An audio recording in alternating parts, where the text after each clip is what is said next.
Hello everyone. Today, I'll show you how to create tab groups in Chrome in just a few easy steps.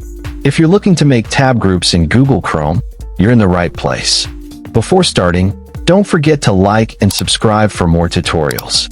Also, check the description box for helpful tools and apps. To create tab groups in Google Chrome, first of all, open the Google Chrome browser on your computer or mobile device.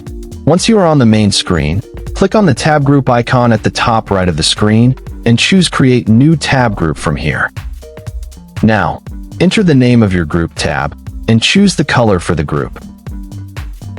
After that, click on New Tab in Group or choose Move Group to New Window. Like this, you can add a new tab or remove it from your group.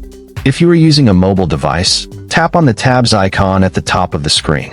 A new screen will appear showing all your tabs. Now, tap on the group icon at the top of the screen. At the top right of the screen, tap on the plus icon to start creating a new tab group. You can also add or remove tabs in your groups.